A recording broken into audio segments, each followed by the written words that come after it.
Bonjour Philippe, bonjour à tous. Bonjour Sandrine, bonjour.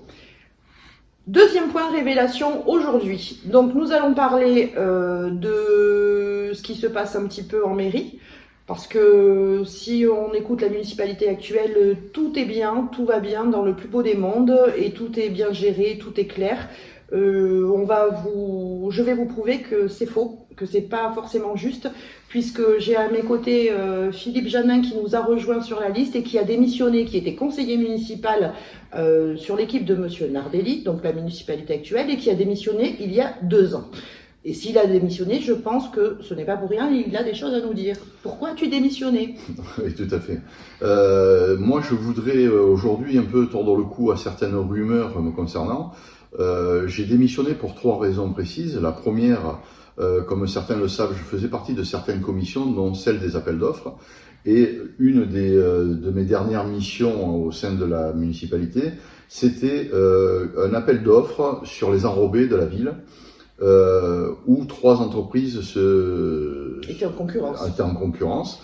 La municipalité a pris le choix de l'entreprise la plus disante, donc la plus chère, et techniquement par rapport au cahier des charges, la moins bonne. On peut le dire, hein, je pense, c'est une entreprise que vous voyez régulièrement dans Drac faire des travaux. Voilà, donc ça c'est une des premières raisons une des raisons de ma démission. Sachant que normalement les marchés publics sont justement faits pour limiter les dépenses, c'est-à-dire qu'un marché public, on n'est pas obligé de prendre l'entreprise la moins disante, c'est-à-dire la moins chère, mais on doit prendre la meilleure, celle qui ressort le plus, le mieux en qualité-prix, c'est tout. Donc, là on parle surtout d'une prise de décision de la mairie pour des travaux à bon de commande. Oui, je pense qu'il faut qu'on explique le bon de commande. On a fait en gros un chèque en blanc de 2 300 000 € à l'entreprise en question pour désenrober sur la ville. Donc bon de commande veut dire un peu opacité, il faut le reconnaître, parce que on ne met plus en concurrence d'autres entreprises pour des travaux, même jusqu'à 1 500 000 €. Et ce qui est quand même un peu opaque. Voilà, surtout qu'on a pris la plus chère et la moins bonne techniquement. Enfin bref. Alors elle devient plus chère dans le fait qu'elle est moins bonne techniquement aussi. Oui, parce que mettant moins de matériel à disposition des besoins, pour un prix égal, on va dire, donc elle est plus chère, dans ce sens-là. C'est ton seul point ? Non. Alors, mon deuxième point, je voulais parler de la manière dont on traite le personnel dans cette municipalité. Comme certains le savent, je dirige quand même des équipes assez importantes dans mon milieu professionnel. Et ce qui m'a choqué, c'est la méthodologie, je vais dire, de départ, de remercier, mais dans le mauvais sens, je vais dire, de placardiser des gens qui étaient en poste depuis des années et avec des compétences certaines pour notre municipalité, à se retrouver à des postes qui ne correspondaient pas du tout ni à leur formation, ni à leur diplôme, pour des raisons fallacieuses, il faut le savoir. Et quelles sont les raisons ? Je veux éviter ce soir d'en parler parce que ça ciblerait vraiment des personnes et je voudrais éviter de mettre ces personnels en difficulté. Ils n'ont pas besoin de ça à l'heure actuelle. Oui, parce qu'ils le sont déjà, voilà. Malheureusement. Donc ça fait partie aussi d'une des raisons de mon départ, parce que je ne pouvais plus coller mon nom à certaines décisions vis-à-vis de ces gens-là, avec certains beaucoup de valeurs, etc. Et surtout des gens qui travaillaient pour la municipalité depuis des années, et qui font le boulot. Voilà, ça c'est la deuxième raison. Et la troisième ? Et la troisième raison, c'est les finances publiques et le fait que les 4 ans où j'ai eu à participer aux prises de décision et surtout au vote des budgets. Est-ce que tu as participé, je te coupe, à l'élaboration des budgets, ou est-ce qu'on vous a mis au courant, toute l'équipe, y compris les conseillers, avant le vote du budget ? Non. À quelle Non. ligne, pourquoi, tel montant à telle ligne, Non. tel chapitre? Ça va même au-delà de ça, c'est-à-dire qu'on recevait, comme je parle des conseillers de la majorité, en même temps que les conseillers de l'opposition, le dossier complet 6 jours avant le conseil municipal, donc le vote des budgets. Et on avait des questions, certains conseillers comme moi s'intéressaient un peu à certaines lignes comptables, etc., qu'on ne comprenait pas parce que c'était assez opaque aussi. Et les questions étaient, on vous expliquera.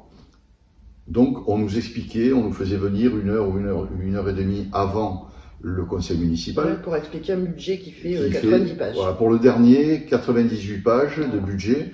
Et on avait une explication d'une heure et demie maximum. Donc on a estimé, pour les gens qui ont démissionné avec moi, parce que comme vous le savez, je n'étais pas seul, on ne devait pas être que 3, mais bon, certains se sont désistés à la fin. Donc voilà. Et je rappelle ici, Sandrine aussi, oui, c'est que les 4 premiers budgets dont j'ai participé ont tous été retoqués par les finances publiques pour non-sincérité. D'accord. Voilà. En effet, il faut savoir que M.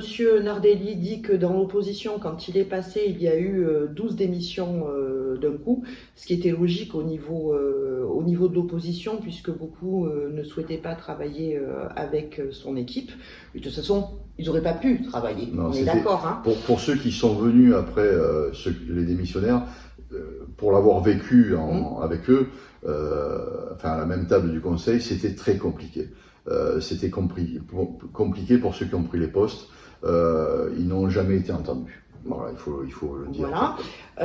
Et moi, je vais vous dire quand même que si M. Nardelli dit ça, il faut savoir quand même que lui, dans la majorité, puisqu'il est en majorité, il y a eu énormément de démissions aussi. Mais énormément. Il y en a eu une dizaine. Et d'autres dont les démissions ont été refusées. Et qui ne sont plus venus au conseil municipal. D'ailleurs, ils sont toujours marqués absents. Tout à fait. Et il faut, techniquement, pourquoi ces démissions ont été refusées? Nous, on est partis, ils ne pouvaient pas nous retenir, très honnêtement. Mais ceux qui venaient à la suite et qui ne voulaient pas participer au conseil municipal, parce que je ne suis pas le seul à avoir ce sentiment-là dans l'équipe, il faut le savoir, mais leur démission a été refusée parce qu'il y a 2 ans, si tous ces gens-là avaient pu démissionner, on aurait été obligé d'avoir des élections anticipées. Mais bien sûr, voilà. Puisque de toute façon, avec l'opposition aussi qui avait démissionné, c'était plus possible. Il faut savoir quand même que cette municipalité, écoutez, apparemment tout n'est pas rose, puisque très peu sont repartis. Il y a eu des démissions, mais il y a eu aussi des gens qui ne seront pas repartis cette année avec eux, qui ne sont pas sur la liste. C'est quand même impressionnant. Je ne sais pas si il y a une municipalité sortante candidate à sa réélection avec aussi peu de monde. Aussi peu de gens qui repartent. Qui repartent. Voilà. Donc je voulais vous donner ce petit point d'éclaircissement qui n'est pas petit finalement. Hein. Donc je vous souhaite une bonne soirée. On vous dit à très bientôt pour une révélation numéro 3. Et je te dis bonsoir et puis merci pour le courage que tu as, parce que évidemment dans cette commune, dire la vérité, c'est pas toujours simple. Je te remercie de m'avoir invité et puis surtout à bientôt, on compte sur vous. Au revoir. Au revoir.